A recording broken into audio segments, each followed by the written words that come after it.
Fresh Morning. Que ressens-tu quand tu manges ce que tu aimes?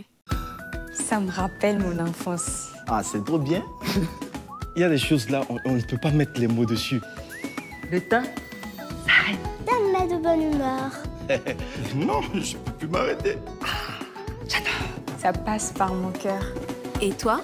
Princesse Tati, un sucre issu des meilleurs champs de canne de chez nous. Profitez dès aujourd'hui des nouveaux emballages Princesse Tati dans vos points de vente habituels. Princesse Tati. Le grand sucre. Des petits bonheurs. La Fresh Morning. Sur Urban FM 104.5, la station urbaine. Gina, on parle de test urbain, hein, c'est quoi? Composition. On parle de composition urbaine. Alors, Dafresh, est-ce que le test. quand tu regardes Libreville, d'abord pas comme ça, qu'est-ce que tu penses de Libreville quand tu regardes la ville? C'est-à-dire que quand tu étais par exemple au 5e étage de... Manque d'urbanisation. Non, quand tu étais au 5e étage des terrasses de l'Hibiscus et que tu avais cette vue à 360 degrés sur la ville, qu'est-ce qui ressortait? Qu'est-ce que tu voyais? C'est un désordre. Quoi d'autre? C'est un désordre. Voilà. Donc au moins on peut avoir ça en commun avec Dafresh, c'est que si vous avez déjà vu Libreville en hauteur, t'as l'impression que ça n'a pas été pensé. Voilà. La ville n'a pas été pensée. Que ce soit parce que vous reveniez à Libreville en avion ou parce que vous aviez regardé les vidéos de la ville en drone ou que vous étiez sur un point élevé de notre cité, vous avez certainement dû remarquer que les plans ont l'air de pas être organisés du tout, que c'était un grand capharnaüm, quand bien sûr ça ne donne pas cette impression de fourre-tout et surtout de désordre organisé qui en gros donne un aspect de ville sale et de vilaine ville en fait. Voilà.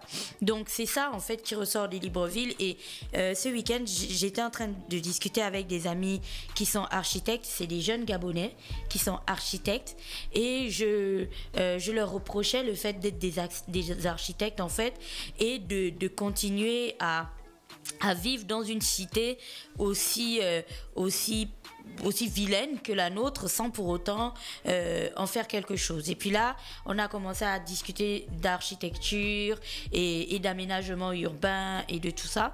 Et ce qui est ressorti de là, c'est bien sûr des questions que l'on doit tous se poser à un moment donné. Alors, l'une des questions que moi j'avais, c'était pourquoi des villes telles que Paris, des villes telles que Washington, des villes telles que, je sais pas, même, comment on va dire, une ville en Afrique du Sud ou Dakar au Sénégal, enfin donne cette impression d'organisation, quelque chose d'assez tracé et tout. Et il me disait que ça correspondait à ce qu'on appelle le plan de la ville, en fait, le plan de construction. Plan d'aménagement urbain. Voilà, le plan d'aménagement urbain. Et que ce plan d'aménagement urbain, en fait, il ne s'agissait pas juste de le construire, de le penser et puis de l'abandonner. Tu vois, c'est vraiment un plan qui devait être connu de tous et surtout qui devait être appliqué à tout le monde. Alors si pour Libreville, on peut dire que c'est bon, on peut jeter l'éponge parce que Libreville est une vieille ville et que, en toute honnêteté, les gens ont déjà construit leurs choses à gauche et à droite et tout, et ça va être trop coûteux et trop compliqué de repartir chez chaque personne en leur disant que bon écoutez, on essaie d'aménager Libreville, donc on va casser votre bicoque ici, on va remplacer tout ça. Ça va être trop coûteux parce que là tout le monde va remonter avec son droit en disant c'est ma maison, vous n'avez pas le droit et blablabla, et ça va être trop coûteux parce qu'il va falloir dédommager toutes ces personnes là. N'empêche qu'il y a quand même d'autres petites villes qui se créent ci et là autour et qui, si on avait été logique nous-mêmes, avec notre besoin bien sûr d'avoir une ville organisée, on aurait pu travailler sur ces villes-là qui se créent ci et là. Je parle notamment d'Akanda. Si tu regardes la zone d'Akanda, Okala, Akanda et tout ça, et puis tu regardes la zone de Bikele, PK12, PK, je ne sais pas, en tout cas jusqu'à Antoum, qui est des zones qui sont en plein essor. Et là même, c'est parce que je laisse un petit peu la zone d'Ovendo sur le côté. Mais si tu prends ces trois zones-là, tu les mélanges, c'est des zones qui sont en véritable essor en ce moment et qui nécessiteraient, si on avait un petit peu de poigne et un petit peu d'organisation que l'État en fait s'intéresse à ça à travers donc le projet, un vrai projet d'aménagement de villes durables. Donc le rôle du plan local d'urbanisme, c'est ce que je cherchais, le plan local d'urbanisme qui est donc créé ou constitué dans la ville, tu vois, c'est de donner cet aspect où tu as l'impression que tous les bâtiments ont été pensés avant qu'ils ne soient construits, ou alors ça te donne l'impression que chaque maison a été construite par le même architecte et que ça respectait les mêmes normes et qu'en fait il y a un gars quelque part ou une entreprise quelque part qui a construit toutes les maisons que tu trouveras dans la ville. Mais en fait, non, ça, toutes ces constructions-là respectent uniquement ce qu'on appelle le plan local d'urbanisme, qui est le document d'urbanisme réglementaire qui régit l'utilisation des sols, qui détermine les règles de construction applicables à toute la ville et qui fixe aussi pour les années à venir les objectifs pour tous. Donc c'est que quand une ville a un plan local d'urbanisme, je ne peux pas, moi, Gina, me lever parce que j'ai un terrain, par exemple, qui se situe, je vais dire là, à Montagne-Sainte, et puis venir implanter ma petite bicoque qui servira de salon de coiffure ou de petit magasin de vente de fruits. Tu vois, c'est pas possible.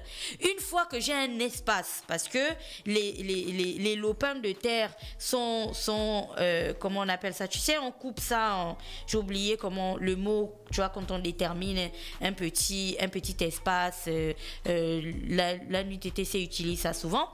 Bref, lorsqu'on vous vend un espace bien encadré et tout, voilà une parcelle, mais il y a un mot pour dire que c'est aménagé, tout ça, et que voilà, on t'a vendu ça bien dans les normes et tout. Donc, une fois que ça a été constitué comme ça et que toi, tu as acheté cet espace, avant de construire, il y a ce qu'on appelle le permis de construire. Mais ce que je dis là, c'est pas la philosophie. Hein. Si vous allez à la NUTTC ou au ministère qui s'occupe de l'aménagement urbain et tout, ils vont vous dire que ça existe, hein, le permis de construire. En réalité, le permis de construire permet à l'administration de vérifier que votre projet de construction ou de rénovation est conforme aux règles d'urbanisme en vigueur. C'est-à-dire que quand moi, Gina, individu lambda, j'ai pu acquérir mon terrain. Tu es un individu? Oui, je suis un individu lambda en plus. J'ai pu acquérir mon terrain. Lorsque je m'apprête déjà à construire, je vais chercher mon permis de construire, l'autorisation que l'administration me donne pour commencer la construction sur mon terrain. Dans le permis de construire là, l'administration va me dire par exemple que dans la zone dans laquelle je me trouve, dans le cas où j'ai envie d'aménager quelque chose, par exemple au centre-ville ou à Montagne-Sainte, comme j'ai pris l'exemple tout à l'heure, on va me dire que, écoutez, dans cette zone-là, suivant notre plan local d'urbanisme, tu te souviens de celui dont je parlais au début, on avait pensé Montagne-Sainte comme étant par exemple une zone proche du centre-ville où les habitations ne devraient pas avoir par exemple une taille inférieure à par exemple telle hauteur, ou qu'il ne devrait pas être super haut et ainsi de suite. Donc je sais déjà à quelle hauteur devra s'arrêter la construction que je vais faire. Ensuite ils vont te dire que pour une question d'homogénéité, c'est ça? Il faudrait que la toiture de mon bâtiment, par exemple, ait telle forme, telle couleur, telle autre chose. C'est ce qui te donne cette impression quand tu te balades à Washington ou je sais pas que tu as l'impression qu'en fait tous les bâtiments on a utilisé les mêmes matériaux, que c'est le même architecte qui a fait ça et que c'est le même gars qui a construit toutes les bâtisses. Mais en fait non, c'est juste que quand quelqu'un vient construire, il respecte les normes de construction. Et c'est la même chose pour la rénovation. Si tu as déjà flâné dans les rues de Paris à un moment donné, tu t'es rendu compte qu'il y a par exemple des immeubles qui rénovent souvent et tu vois que la rénovation est même tellement exigeante que quand tu es en train de casser ton immeuble derrière là, parce que tu es en train de faire des travaux, la mairie t'oblige à mettre une sorte de façade, c'est une sorte de tissu comme ça de façade qui garde en fait l'image de ta bâtisse de telle sorte que ce ne soit pas trop choquant pour les touristes que nous sommes. Sauf que chez nous, c'est une autre histoire. Ici, chacun construit ce qu'il veut comme il veut. C'est-à-dire que vous allez vous retrouver dans une zone comme par exemple l'ancienne cité Sni Likwala, qui est là où il y avait des petites maisons qui étaient assez homogènes, qui ressemblaient tout un petit peu à la même chose et tout. Et puis à un moment donné, ils avaient décidé de vendre les maisons. Et donc les personnes qui ont acheté ces petites bâtisses ont décidé de les reconstruire. Chacun y est allé en freestyle. Donc entre ceux qui ont monté ça sur 4 étages, mais c'est fin comme ça, mais on monte sur 4 étages. Ceux qui ont décidé de garder les planches et les planches des maisons de la SNI, et puis ceux qui ont décidé d'ajouter genre des barrières, des trucs en carreau, d'autres ont mis le bois, d'autres ont mis le ciment. Il n'y a aucune logique du tout. Ça ressemble plus à un grand capharnaüm et à un grand désordre qu'à autre chose. Et donc, si on a envie d'avoir une ville qui a une identité, d'avoir une ville qui soit belle, qui soit agréable à voir, à observer, une ville dans laquelle tu te plairais à marcher, à te perdre, à découvrir des petites ruelles, des petites voies sans issue, des choses dans ce genre, il est peut-être temps que l'on commence à respecter le plan local d'urbanisme. Et à côté du plan local d'urbanisme, il est peut-être temps que l'on exige de chaque personne qui lance un projet immobilier qu'il soit suivi par un architecte. Pourquoi? Alors, ici, au Gabon, en ce moment, on a l'impression que les architectes, en fait, c'est les yeux de la tête, parce que ça coûte extrêmement cher, que voilà, le Gabonais lambda ne peut pas avoir recours à un architecte, et ainsi de suite. Sauf que tu vas voir qu'il y a certaines habitations qui sont construites, parce que bien sûr, on fait appel aux petits maçons qu'on voit dans le quartier, aux gars qu'on a vus d'habitude qui traînaient sur les chantiers de X ou de Y personnes, qui parfois construisent des habitations qui, en plus d'être une horreur pour le regard des gens, représentent de véritables dangers. Non seulement pour les personnes qui vont vivre dans ces habitations-là, mais pour les personnes qui vont même circuler autour. Combien de fois as-tu vu un immeuble s'effondrer dans Libreville? Il y avait un truc là, à l'époque, quand il y avait le feu rouge d'Enzeng. Tu te souviens? Il y a plusieurs maisons comme ça, plusieurs habitations dans les zones qui sont en construction aujourd'hui dans Libreville qui parfois s'affaissent parce que le soubassement n'a pas été bien fait, ou alors s'effondre. Les travaux sont même pas encore terminés qu'elle s'effondre. Ou alors tu vas voir une maison qui présente déjà de grandes fissures qui partent des fondations jusqu'au 3e étage quand le gars a déjà fini de monter sa maison. Elle ne respecte aucune norme, ces habitations. Or, si on a envie d'avoir une ville qui non seulement protège ses citoyens, mais aussi une ville qui soit agréable à regarder, il est peut-être temps que les personnes qui s'occupent de la question de l'urbanisation au Gabon commencent à mettre la pression pour que le plan local d'urbanisme soit respecté. On est d'accord qu'il y a un véritable problème d'habitation et ainsi de suite, mais même si ça prend à quelqu'un 5 ans pour terminer sa maison, dès qu'il finit sa maison et qu'elle ressemblera au plan local d'urbanisme, il n'aura plus du tout de problème, tu vois. C'est tout ça qui rentre dans ce qu'on appelle, parce que la thématique du jour c'était la composition urbaine. La composition urbaine, c'est en fait ça désigne la figuration qu'on se fait de la ville. Tu vois, on trace déjà toute la ville même avec l'existant, mais ce qu'on prévoit de construire plus tard, de sorte qu'on ait une vision, une figuration à 3 dimensions donc de la ville entière dessinée. Du coup, lorsque quelqu'un veut construire, il sait exactement à quoi doit ressembler l'habitation qu'il doit placer à X ou à Y endroit. Et au-delà de toutes ces questions, donc des points de sécurité, des points liés au visuel et tout, il faut aussi rappeler que travailler sur l'aménagement urbain n'est pas juste une option, c'est une nécessité. Pas plus tard que la semaine dernière, tu as vu les incendies qu'il y a eu. On parle de près de 14 maisons qui se sont brûlées à Nzeng. On a eu le feu qu'il y a eu au stade de Petit Paris et ainsi de suite. Toutes choses. Qu'est-ce qui s'est passé lors du feu du stade de Petit Paris? Le site Gabon Media Time disait que les pompiers ont dû rebrousser chemin histoire d'aller chercher de l'eau pour revenir arrêter le feu. Quid des bouches d'incendie? Mais on ne peut pas avoir des bouches d'incendie dans une ville qui n'est pas tracée du tout. Donc, si on a envie d'avoir une ville qui respecte les normes, parce que les incendies, ça va toujours exister, ben on doit commencer déjà à tracer les choses. Ce n'est pas juste une question de beauté, de bien-être ou je ne sais même pas ce genre de choses. C'est aussi une question de sécurité, c'est une question d'aménagement. Et il y a l'adage qui dit que là où naît l'ordre, naît le bien-être.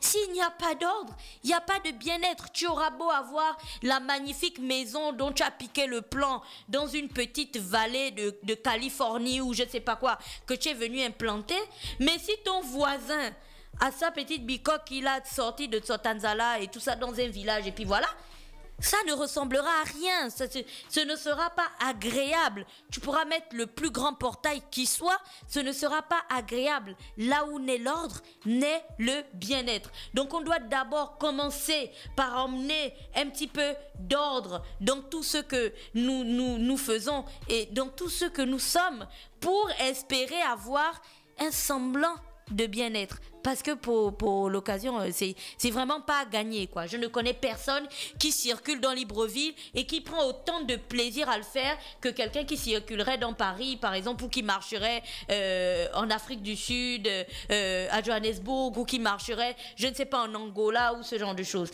Ces personnes-là ont réfléchi à la structure, à l'architecture qu'elles aimeraient donner à leur ville. Et je pense qu'il est peut-être temps, en 2020, de commencer à réfléchir sur ces questions-là.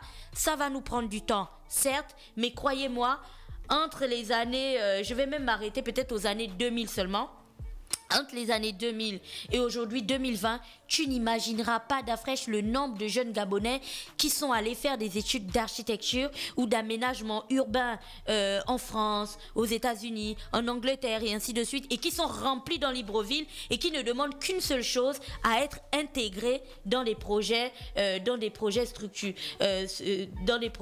liés à la structure de la ville. Donc, si on ne les intègre pas, ben on va continuer à vivre dans ce grand désordre. Si on ne les intègre pas, ils vont se désintégrer. Oui, si on ne les intègre pas, ils vont se désintégrer. C'était le mot de fin de l'Afresh. Merci Gina qui était avec nous ce matin sur Urban FM 104.5, la station urbaine dans le petit clin d'œil civique. Restez connectés, on se retrouve juste derrière. L'Afresh Morning.